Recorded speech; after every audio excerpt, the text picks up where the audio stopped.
Okay. So, ang rapture po ay revelation. Nasabi ko na po ba sa inyo yan formerly? Revelation po siya eh.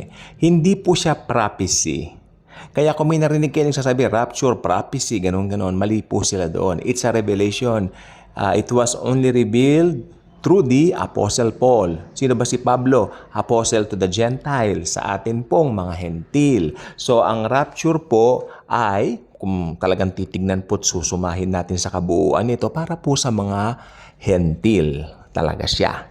Okay. So, kung binasa mo yung Matthew 24, yung mga sinabi doon ni Lord Jesus, kaya kung nabasa mo doon yun, tapos magko-quote ka ron, sasabihin mo sa rapture yun, nagkakamali po kayo. Dahil yun po ay para sa tribulation. At ang rapture po ay talagang, kung gusto mong tumingin ng verse sa rapture talaga, para po talaga sa akin yung talagang nasa Thessalonians lang po talaga. Kasi binanggit po talaga doon na, yes, in the twinkling of an eye, baba si Lord, hindi tayo mauuna dun sa mga namatay na, di ba? Tapos, yeah, we will be caught up in the air. Yun lang po talaga, for me, Ewan ko po sa ibang nangangaral, pero for me, yun lang ang talagang pwede nating dependehan. Kasi sabi ng iba, yung kukunya ng isa, maiiwan ng isa, kasi marami silang nailulusot doon na mga kasabihin ng iba, kasi ganito yan, kasi ganun yan. Pero ako, para safe po tayo, doon po tayo sa Thessalonians lang. Okay? So, anong mangyayari sa rapture? Ito, very exciting ito eh. Ang rapture po, makinig po kayong mabuti. Maaari yung iba parang gasgas na CD na ito, plaka, na parang paulit-ulit. Huwag niyong iisipin ganyan. Huwag niyong iisipin ganyan yan.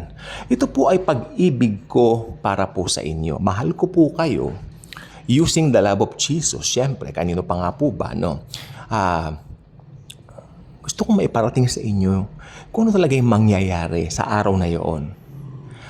Maraming hindi prepare sa araw na yon. Maniwala kayo sa akin. They're doing this, they're doing that, they're doing this, they're doing that. Either masama, either malaswa, either happy-happy, or nasa gawain ng Panginoon. Siyempre, ang pinag-uusapan dito, sino yung mga tumanggap sa Panginoong Jesus? Sino nga po ba ang mararapture in the first place? Balik tayo sa talata ng John 3:16. For God so loved the world that He gave His only begotten Son. Whosoever, ayun ang keyword whosoever believeth in Him will not perish but will have eternal life. Yung whosoever na yan, isa ka ba doon? Ibig sabihin, naniniwala ka ba na sapat na si Jesus para maligtas ka? At naniniwala ka ba na yung kaligtasan tinanggap mo ay hindi nawawala?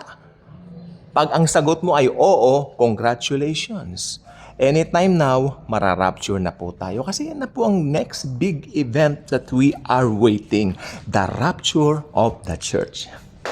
Okay? Ba't nasabi ko nakakagulat yan? Sa mga hindi mananampalataya, magugulat talaga sila. Bakit nawala tayong bigla? Isipin niyo po yung chaos. Nayaan. Of course, magugulat sila, magugulantang sila. Nasaan yung mga alien? Yung mga, sasabihin nila, nasaan yung mga praise the Lord, hallelujah? Kinuha ng mga alien.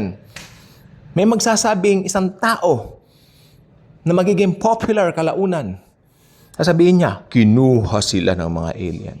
Sino yung taong yan? Ang Antikristo. At maniniwala sila sa lies rather than the truth. Nakalagay sa Biblia yan. Mas pinaniwalaan nila ang lies kaysa sa truth. Kaya ang nangyari, they are being deluded.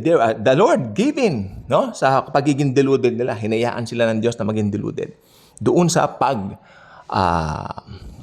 pagmamanipula ng Antikristo sa mga buhay nila. Mangyayari po yan. So, biglaan pong mawawala ang mga believers. Ngayon, ang masaklap nito, yung mga nasa taas, halimbawa, may isang piloto. Or should I say, sa araw ng rapture, ang daming eroplanong lumilipad. At mga born again yung mga driver nito, yung mga piloto nito, chaos talaga. Babagsak ang mga eroplano, magbabanggaan ng mga sasakyan, madidiskaril ang mga train, kung ang mga driver nito ay born again.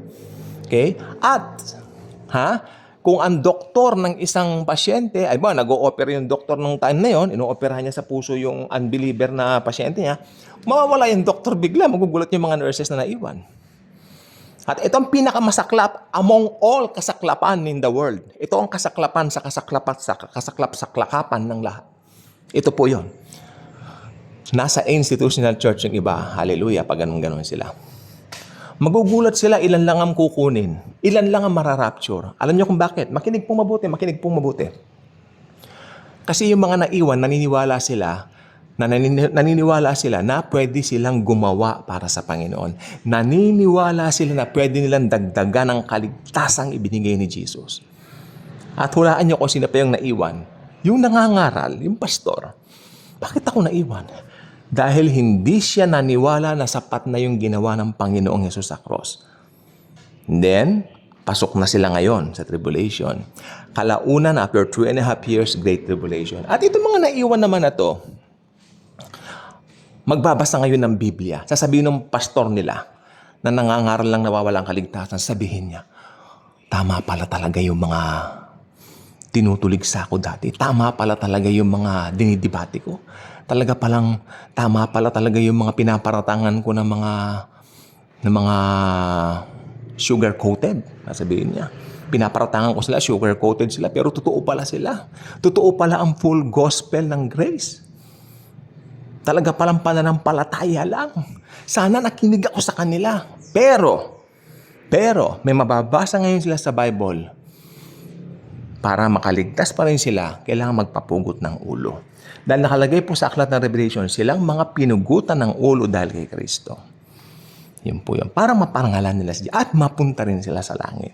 Kaya alam niyo yung mga naniniwala na faith plus works plus baptism, maiiwan po yung mga yan sa araw na iyon. Kasi ang mararapture lang po talaga yung mga naglagak ng pananampalataya sa Panginoong Hesukristo. Ibig sabihin, naniniwala ka na sapat na yung ginawa niya sa cross para sukat kang maligtas. Wala nang iba, no more, no less. Bye-bye po.